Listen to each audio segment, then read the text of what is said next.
So friends, first of all, thanks for being here in my YouTube channel.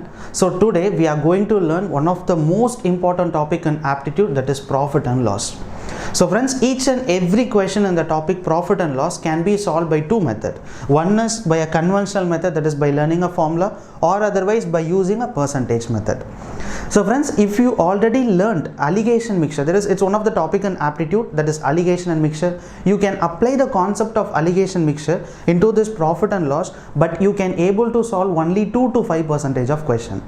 If you already learnt ratio and proportion topic in aptitude, you can apply the concept of ratio and proportion here, but you can able to solve only 5 to 10% of question.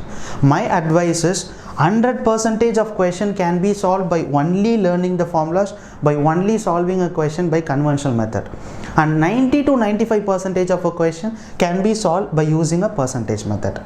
So friends, my advice is, even though you learn tons of shortcuts, right, there are many shortcuts to solve a question, but remember that if you go for any competitive exams like GATE exams or CAT exams or railway exam, bank exams, or it can be any campus interviews like IBM aptitude exams or Infosys, TCS, whatever be, but once you go for a competitive exam, you can't able to apply the shortcut in the topic profit and loss. You should solve those questions by only using a conventional method. So my advice is, even though you learn many shortcuts, try to learn the normal conventional method, right? If you are solving a question by using a shortcut, but learn how to apply those values in the formula, that is most important. So for a marketing purpose or something where they can say every question in a profit and loss can be solved by using a shortcut, but according to me, only 20 to 25% of a question can be solved by using a shortcut. Remaining 75% of a question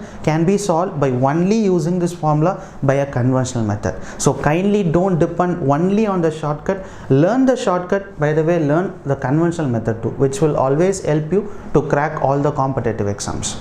So friends, first of all, before solving all the questions, before watching my beginner lesson videos, you need to learn all these 8 formulas. That is important, right? So what is called as profit, what is called as loss, how to calculate profit percentage, loss percentage, everything is important. So don't forget to buy out all these formulas. So friends, I think everyone knows what is the meaning of SP. SP is called as a selling price, and CP, it is called as a cost price. So friends, if we buy something, for example, if I am buying a radio or buying a watch, if I buy something, we used to call it as a cost price. If I am selling something, it's called as a selling price. So friends, always remember that if we need to check whether it is a profit percentage or loss percentage, we need to compare only with the cost price. So the denominator should always be cost price, which is most important, right? So whenever you are going to compare whether it's a profit percentage or it is a loss percentage, you need to compare the value only with the cost price. That is, the denominator should be a cost price.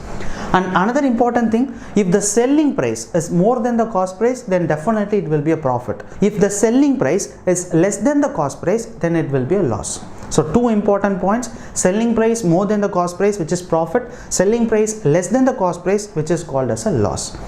So friends, another important thing is you should learn how to calculate the selling price and also how to calculate the cost price. So remember that second method, which is a percentage method. So friends, if you need to solve a question by using a percentage method, you should take only one note, that is, always cost price should be taken as 100%. That's it. Remember that cost price, if you are going to solve a question by a percentage method, cost price, that is CP, should always be taken as 100%. Don't take selling price as 100%. Remember that cost price should always be 100%, right? And next important thing is, this is one of the important note, right, where when two articles are sold at a same selling price, remember that two article that is sold at a same selling price, but the profit of one article and the loss of another article is same. Listen carefully friends, when two articles are sold at a same selling price, getting a gain of X% on the first and loss of X% on the second, then use a formula called X square divided by 100. Here X will be the value of loss and profit, because both the values are same. If it is 20% loss and 20% gain, then substitute the value of X is equal to 20. So it's one of the most important note, because by seeing some tough level question, you can easily apply that logic. So friends, after learning all the formulas, after by-hearting all the formulas, go and watch my beginner lesson part 1, then beginner lesson part 2. So each and every question I have solved by using a formula method and also by percentage method. So after getting strong on the basics, go and watch the remaining intermediate lessons on the topic profit and loss. So go and learn step by step manner. Don't directly jump to any other video so that you can't able to understand the concept. So friends, finally, my only advice is learn the shortcut, but don't only depend on the shortcut. Conventional method will always help you to crack the question in your competitive exams.